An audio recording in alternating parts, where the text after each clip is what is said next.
Dan halo guys, balik lagi bareng gua Denus Sakurus di sini. Ya.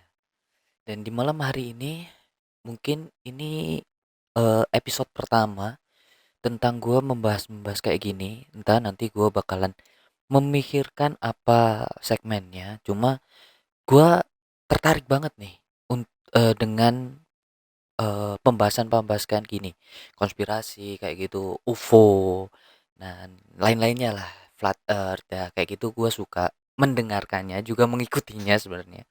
Tapi gua ya kalau untuk flat earth mungkin eh, kita nggak pernah tahu ya karena kita sendiri tuh belum keluar angkasa gitu walaupun ada terjadinya malam dan siang dan ya who knows gitu loh maksudnya kita sebagai makhluk ciptaannya kita nggak tahu belum pernah tahu walaupun udah NASA udah terbang nih ini gini-gini tapi gua kalau tipikal orang yang kalau tidak melihat langsung gua tidak begitu percaya nah gitu. Jadi di episode pertama ini gua bakalan membahas seorang serial killer, bisa dibilang serial killer yang sangat apa ya terkenal dan mungkin sangat keren untuk dicari gitu ya. Cari pembahasannya karena banyak banget dan kasus ini tuh sebelumnya sebenarnya eh ya karena pembunuhnya belum ketemu gitu ya. Jadi asik untuk masih diikutin gitu. Langsung aja, ini adalah pembahasan pertama kita tentang Jack the Ripper. Langsung aja. Nah, Jack the Ripper adalah pembunuh berantai tak dikenal yang aktif di daerah yang sebagian besar tuh miskin gitu. Di dalam dan di sekitar distrik Whitechapel.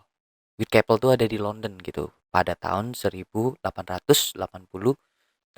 gitu.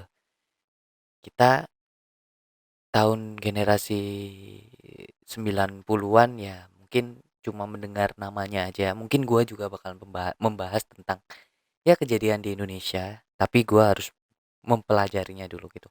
Sorry kalau gua lihat ke sana juga karena teks gua juga ada di sana gitu. Contekannya itu ada di sini gitu. Langsung aja selanjutnya serangan yang dianggap berasal dari Jack the Ripper biasanya tuh melibatkan seorang PSK yang tinggal dan bekerja di daerah kumuh East End of London. Nah, gitu. Tiga korban mengarah pada usulan bahwa pembunuh mereka memiliki pengetahuan anatomis atau bedah. Nah, Jack the Ripper tuh terkenalnya karena dia tuh membunuhnya walaupun dimutilasi, kasarnya tuh dimutilasi tuh dia tahu gitu struktur-struktur tentang anatomi tubuh gitu untuk pembedahan caranya ya rapi lah. Intinya rapi lah.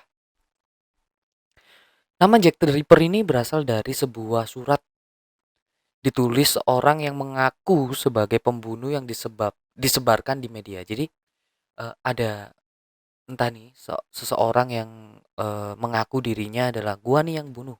Nama gua, panggilan gua adalah Jack the Ripper. Wah, keren. Dia sudah memikirkan apa ya? Memikirkan namanya dulu baru dia mengirim surat nih. Kayak gitu. Nah, diketahui 5 korban Jack the Ripper adalah Marianne, Annie Chapman, Elizabeth Stride, Catherine Eddowes, dan Mary Jane. Wah, Mary Jane Kelly. Mary Jane ini bukan pacarnya si ini ya, Spider-Man ya. Beda orang nih. Mary Jane Kelly umumnya dianggap sebagai korban terakhir Ripper dan diasumsikan bahwa kejahatan berakhir karena pelakunya meninggal atau dipenjara. Mungkin juga dia udah ah. Nah, gue juga sempet baca-baca kalau ada beberapa korban lainnya gitu ya. Ada sekitar 8 mungkin 8 korban. Kenapa jadi serial killer? 8 korban kan jadi serial killer nih karena metode pembunuhannya tuh rapi banget gitu. Jadi dia dia tuh tahu anatomi tubuh dan cara memotongnya juga rapi gitu dan tidak meninggalkan jejak si pelakunya tersendiri gitu. Di tahun segitu ya, di tahun segitu. Dan ada 6 asumsi terduga dari Jack Ripper nih. Yang pertama nih, Carl Feigenbaum. Carl Feigenbaum adalah seorang pelaut kebangsaan Jerman yang dihukum mati karena membunuh seorang wanita di New York pada 1894. Nah, selangnya ini kan banyak jauh banget nih. Karena apa? Ketika di tahun 1888 tadi tuh terakhir korban terakhir tuh si Mary tadi ya, si Mary karena metode pembunuhannya tuh yang sisanya tuh kayak terlalu berantakan untuk jadi seorang Jack the Ripper di 5 pembunuhan sebelumnya gitu. Dan si Carl ini, si pelaut ini tuh akhirnya kan pergi dari tadi ya, dari London tadi ya. Pergi ke New York gitu ya. Terus dia membunuh lagi di New York dan ketangkep gitu. Jadi asumsinya itu di pembunuhan Mary Jane terakhir dia langsung pergi nih, langsung melaut ke New York gitu. Yang kedua ada Pangeran Albert Victor, putra Raja Edward dan cucu Ratu Victoria. Di kalangan keluarganya ia dikenal dengan sebagai nama Eddie, panggilannya nih Eddie, si Eddie. Dan ia merupakan penerus tahta di garis kedua pada saat wafatnya karena influenza pada 28 tahun. Pada 1970, Dr. Thomas Towell dari Inggris menerbitkan tulisan yang mengarahkan kepada Eddie yang telah melakukan pembunuhan selagi dalam keadaan tidak waras yang disebabkan oleh penyakit sipilis yang parah. Nah, ini ada konspirasinya nih. Si Pangeran Albert nih suka main gitu ya, suka main sama si PSK. Karena yang dibunuh tadi kan korbannya tuh PSK semua gitu kan. Ketika dia mendapatkan penyakit karena kesalahannya dia sendiri gitu kan, dia main ke sana sini gitu, dia dapat sipilis nih dan dia tuh akhirnya dendam ke semua PSK. Jadi dia membunuh PSK itu gitu. Jadi dia sewa PSK, dia bunuh gitu. Karena kenapa kok pangeran yang diasumsikan nih jadi terduga? Karena metodenya tuh dokter gitu loh men. Metodenya waktu itu nggak mungkin rakyat miskin yang nggak tahu eh, pengetahuan soal anatomi gitu kan. Jadi diasumsikanlah Pangeran Albert nih gitu karena dia kena penyakit sipilis, dia stres gitu kan, akhirnya balas dendam ke PSK gitu. Yang ketiga adalah Montague John Durit. Montague, begitukah bacanya? Pada 9 November 1888, 7 minggu setelah peristiwa pembunuhan kelima yang terakhir tadi ya, jasad pengacara lulusan Oxford ini ditemukan mengapung di sungai Thames dengan kantong-kantong pakaian yang berisi sejumlah batu. Para penyidik menyimpulkan penyebab kematian sebagai tindakan bunuh diri dan jasad itu diduga telah berada di sungai selama beberapa minggu. Nah, jadi ini mungkin asumsi yang menurut gua nggak masuk akal karena nggak mungkin orang bunuh diri tuh menenggelamkan dirinya, men. Dia tuh tahu anatomi tubuh. Si Jack ini kan tahu anatomi tubuh. Seharusnya kan dia mungkin kalau ingin bunuh diri, akhirnya ingin bunuh diri tuh ya mencari nadi mungkin ya, mungkin dengan cara membuka ya seperti itulah karena dia tahu anatomi tubuh gimana untuk agar segera ya gitu ya. Jadi mungkin ini adalah karena waktu itu asumsinya karena ya lagi tren aja waktu itu pembunuhan si Jack the Ripper nih.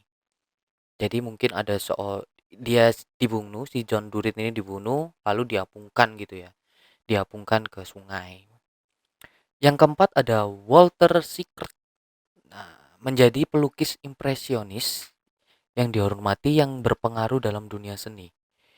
Di awal 1900-an ia menimbulkan kegaduhan ketika menampilkan karya di mana seorang PSK telanjang berdampingan dengan para pelanggan yang berpakaian termasuk termasuk satu lukisan yang tentang seorang pria sedang melingkarkan tangannya di leher sang wanita. Nah, terduga yang keempat nih seorang pelukis. Di tahun 1900-an dia tuh membuat lukisan yang ya cukup gempar gitu ya, seorang PSK digambar yang telanjang dengan pelanggannya. Nah, gitu. Gua tidak terlalu banyak mencari si Walter Secret karena mungkin itu enggak sih kalau seorang seniman. Seniman yang ya mungkin gimana ya?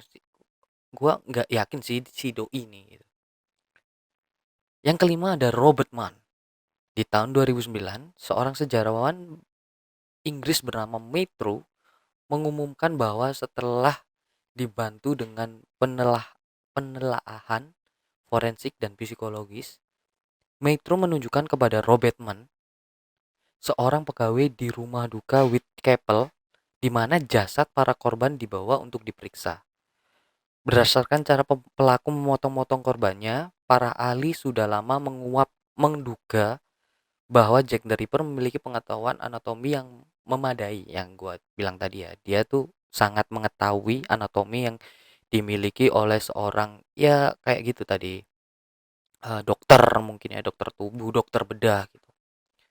Para ahli kriminologi masa kini yang juga yakin bahwa masa kecil pria itu berantakan dan status sosioekonominya rendah.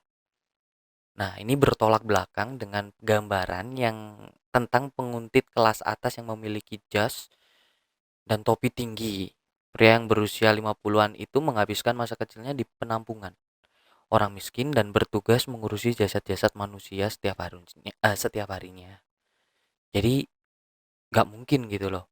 Karena kan si Jack the Ripper nih eh dilihatnya tuh ada saksi bilang tuh dia tuh memakai jas dan bertopi kulit tinggi gitu kan. Nah, di masa itu jas itu sangat mahal dan yang memiliki jas biasanya yang memakai jas dan topi tinggi-tinggi itu apa namanya? Orang kaya gitulah, orang yang mempunyai ya banyak duit waktu itu. Nah, teori yang keenam, Jack the Ripper ini adalah seorang wanita karena kebanyakan orang kan bilangnya Jack the Ripper tuh pria, pria, pria gitu. Nah, ada terduga yang keenam tuh Jill the Ripper namanya, bukan Jack the Ripper ya. Jadi namanya Jill the Ripper. Beberapa tahun setelah kasus pembunuhan merebak, sejumlah orang termasuk Sir Arthur Conan Doyle sempat berpikir bahwa Jack the Ripper bukanlah seorang pria haus darah, tetapi seorang wanita maut gitu, dalam arti sesungguhnya. Satu-satunya tersangka wanita yang terpikirkan oleh para detektif yang menyidiki kasus ini adalah Mary Percy. Namanya tuh Mary Percy. Seorang wanita berkebangsaan Inggris yang dihukum mati pada tahun 1890 karena membunuh istri dan anak kekasihnya dengan menggunakan pisau jagal pada 2006. Ya, pisau jagal, sorry. Pada 2006, penyelidikan oleh Ian Findlay, seorang ilmuwan Australia, mengarah kepada hasil mendukung teori Jill the Ripper ini. Ilmuwan itu pergi ke London untuk mengumpulkan ludah dan sejumlah surat Jack the Ripper yang dianggap paling dapat dipercaya sebagai bukti. Ia kemudian mengambil DNA dan dari sampel-sampel itu dan menggunakan teknologi maju untuk menciptakan sebagai profil tersangka. Walaupun hasilnya masih jauh dari kesimpulan dan arahan bahwa sangat mungkin pengirimnya adalah seorang wanita. Nah, yang gue denger dari Jill the Ripper ini, yang tadi dikumpulkan DNA tuh katanya tuh ternyata DNA ini sama dengan orang-orang Eropa gitu, nggak bisa kita ini samain. Nah, kayak gitu. Jadi ini masih asumsi-asumsi karena Jack the Ripper yang sesungguhnya belum tahu siapa lu nih ya, belum tertangkap kayak gitu. Tapi ini sempat marak di ininya, di masanya gitu ya. Nah, jadi itulah tadi kisah seorang Jack the Ripper. Dan mungkin gue juga bakalan eh bahas-bahas tentang konspirasi-konspirasi yang lainnya, dan episode pertama ini ya Jack the Ripper dulu gitu yang gua bahas gitu. Dan thanks for watching buat this video gua nggak fokus. Thanks for this video, dan sampai jumpa di video-video selanjutnya guys. Jangan lupa like dan subscribe, dan see ya guys.